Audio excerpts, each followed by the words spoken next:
Welcome back to my channel, everybody. It's me, Janae, and I'm back with another basketball video for you. So this one is, how good was Wilt Chamberlain actually? Really? Is that really a question? Okay, so before we move on, let's go ahead and subscribe, like this video, and let's get it going. Wilt Chamberlain is often considered the most dominant force that played the game of basketball, and one of the greatest players of all time. We already have the top 10 amazing facts on Chamberlain on this channel. And in this video, we'll try to further debunk the myth that is Wilt the Stilt. We'll try to answer the question of how dominant he really was, why he only won 2 championships, and why he didn't really like to dunk. So stay tuned. Most versatile athlete ever. Wilt Chamberlain was the strongest NBA player ever, and numerous stories confirm this. Arnold Schwarzenegger once said that Wilt could lift him up like he was nothing, and multiple 240-pound NBA players said the same thing. Chamberlain was an undefeated shot putter in college, and his record bench press was 550 pounds. No way. At the age of 59, Wilt was still benching 465, more than some bodybuilders in their prime. Other than strength, Wilt was also extremely fast and agile. He could run a 40-yard dash in 4.6 seconds, and his personal best at 100 meters was 10.9. which is mesmerizing for a guy that is 7'1". 7'1". Allegedly, at a Hollywood party, NFL Hall of Fame running back Jim Brown raced Wilt on a dare, and Wilt won. Brown, who was still in his prime, demanded a rematch, but Wilt beat him again. Wilt was also extremely athletic, with a vertical leap of over 40 inches, with some reports saying it was even 48 inches, which would qualify for the highest NBA vertical ever. And he was doing that in Chuck Taylors, which makes it even more impressive. Yeah. With crazy strength, speed, and jumping ability, it's safe to say Wilt was the best athlete ever. LeBron's and Usain Bolt's of the world would give him a run for his money, but neither of them could match his strength. The best shot blocker ever. When there is any talk about Wilt, people usually start with 100 points in a game and 50 points per season. His offense made him famous, and it sold tickets in newspapers. But what is rarely discussed is Chamberlain's defense. While he probably was the best defender in the league, and yes, that also includes Bill Russell. Wilt and Russell were the premier shot blockers in the league. Man, these guys look so old, like in their prime. They just look old. I don't know. It didn't count shot blocking. But if it did, Hakeem Olajuwon wouldn't be the NBA all-time leader in blocked shots. When Walter Bellamy first came to the NBA, he had one of the best rookie years ever, averaging 31.6 points per game. To this day, Bellamy's scoring is the best ever by an NBA rookie, behind only Wilt Chamberlain, of course, who averaged 37.6 in his inaugural season. The first time Bellamy played Wilt, they both met at half court, and Walter introduced himself. "Hello, Mr. Chamberlain, I'm Walter Bellamy." Wilt then replied with, "Hello, Walter. You won't get a shot off in the first half." Wilt blocked Bellamy 9 times in a row in the first half. When the second half began, Wilt walked over to Bellamy and said, "Okay, Walter, now you can play." He did a very similar thing to Magic Johnson in 1980. At UCLA campus, Magic would play pickup with various college and NBA players in the offseason. Wilt showed up and got in the game. After Magic called a non-existent foul, a 43-year-old Chamberlain got mad. There will be no more layups in this gym, and he blocked every one of Magic's shot after that and ran him out of the gym. Wilt is also the only guy to block Kareem's skyhook, the most unguardable move in history. Wilt played against himself, and then everyone else. Wilt's mother emphasized to him that he is different because of his size, that he's going to be stared at, and that he must use it in a good way and always be well-mannered and kind. So, Wilt grew up an extremely good-natured guy, and on the basketball court, he received a lot more punishment and knocks in the paint that he would give away. He knew that he could beat everybody up, but he refused to do so. Former NBA player and coach Jack McMahon said it best. "The best thing that ever happened to the NBA is that God made Wilt a nice man. He could have killed us all with that left hand." This behavior was reflected in the way he played the game as well. Wilt was the biggest, strongest, and most athletic player in his era. He could have easily dominated the game with his physical prowess alone. But unlike Olivia Newton-John, Wilt didn't want to get physical, at least not all the time. What's that mean? Nobody loves Goliath, Wilt said to Sports Illustrated, explaining that he wanted to show the world he's a skillful player and not just a brute force. He also admitted that him playing a finesse game and trying to be a versatile scorer actually hurt his career. What hurt me was that I wanted to be a consummate basketball player, and I wanted to be able to shoot the ball instead of just taking it to the basket and dunk it as I should have.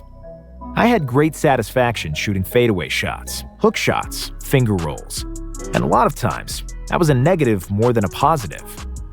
If I just went out and took it to the basket every time, I'd have averaged 70 or 80 points a game, Wilt said. Things that were extraordinary were just ordinary for Wilt.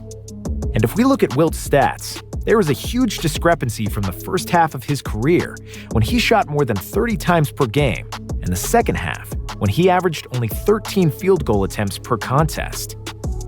Wilt was his own man, not really bothered too much by everyone else. And if he set his mind to do something, he would do it. So, after the 65-66 season, Wilt decided not to score as much. After he averaged 40 in his first 7 seasons, he wanted to prove that he can also pass, and became the league leader in assists, and is still the only center with this achievement. Can you imagine Michael Jordan saying one day, "Okay, fellas, I'm not scoring anymore. From now on, I'll only pass"? Everybody would think Mike had gone mad. After Wilt decided to pass the ball more, the press wrote a story that he couldn't score anymore. So naturally, in the next 3 games, the Big Dipper had 62, 55, and 48 points just to prove them wrong. Wilt was as potent as ever, and the athletic freak that he was, he could have averaged over 30 for every year of his career. He just got tired of it. Wow. Watching Wilt, you always kind of got the idea he was just playing with people, that he was on cruise control and still 10 times better than anybody else that was playing at that time, said Dan Issel, a former NBA player and coach. 2 very different men, both larger than life, and forever linked in history of the game. Any conversation about Wilt almost always involves Bill Russell, and vice versa. They were the 2 best players of their time, and their careers will forever be intertwined. With his physical ability, statistical achievements, and pure dominance over everybody else, Wilt would likely be considered the best player ever. However, he's not even considered the best player of his time. And for a casual fan, he's just a guy with good numbers, while Russell was the winner. And the truth is, somewhere in the middle. In 94 regular season meetings, Russell won 57 to Chamberlain's 37. In 49 playoff games, Russell came away victorious 29 times to Chamberlain's 20. Between the years 1960 and 1969, Wilt's teams were faced against Russell's Celtics 8 times in the playoffs, with 4 of those going to the deciding Game 7. Russell won all 4, but the total point differential was just 9 points in all Game 7s combined. So, a couple of bounces the other way, and the rings narrative could have been different. Also, Russell had the best coach in the game and better teammates. However, that was also by design. Russell wasn't the physical freak like Chamberlain, and was not a highly touted player. Bill quickly realized that for success, he needs the whole team around him to be great. Russ wasn't as good a scorer as Wilt was, and even though he was capable, his intention wasn't to score himself. He always wanted to get the rest of the guys involved. He was the passer at his position. But unlike Wilt, he wasn't trying to lead the league in assists to prove it. Russell wasn't a better individual player than Wilt. It was the other way around. If they played one-on-one, Wilt would always come up on top. In their 94 regular season games, Wilt averaged 30 points and 28 rebounds to Russell's 14 and 23. In the playoffs, it was similar. Wilt had 25.7 and 28, while Bill averaged 15 and 24.7 boards. But Russell was a superior leader and didn't care about the numbers and what others might think of him. And there lies the secret. Russell's game was constructed around team basketball. And because basketball is a team sport, the result in championships is 11-2. Even though some of the series were really close and could have gone the other way. Wilt would have been better off in an individual sport, and he understood that too. Sometimes the mere power of you makes you more the individual player. Russell was more complete and was able to help his team win more than I did. Wilt Chamberlain on the Boston Celtics would not have been the same. I would take away from Bob Cousy and Tom Heinsohn because I was a scorer too. So sometimes less is better. Wilt said about the eternal question of who is better between the two. Wilt was the Renaissance man. Wilt Chamberlain was a guy larger than life who lived life to the fullest. He was interested in everything and wanted to experience everything. He had a big heart, but was also a huge loner. And if you understand who he was as a person, that gives you a better understanding of who he was as a player. He achieved the biggest scoring feat in NBA history, and then decided it was time to start passing, and became the best passer in the league. He could have dunked everything, but wanted to become a versatile scorer. He still holds the record for the highest field goal percentage ever. He slept with one woman, only to start flirting with the next one. After he retired from basketball, he became the best volleyball player. Oh, wow. And that's who Wilt really was. Never satisfied, always exploring and moving to the next thing. If he wanted to, he could have settled down. If he wanted to, he could have dunked every ball and won more championships. But that would have been boring. That would have been too physical, and he wouldn't have explored everything he could do. And that explains Chamberlain as a player. He was a Goliath who didn't want to be just the Goliath, because it's not as challenging, and nobody likes those guys anyway. Interesting. I don't know what to think about that. It's like some give and some take, you know? Like, he wasn't an excellent team player, but he was a great team player at the same time. Like he said, he would have been better at an individual sport.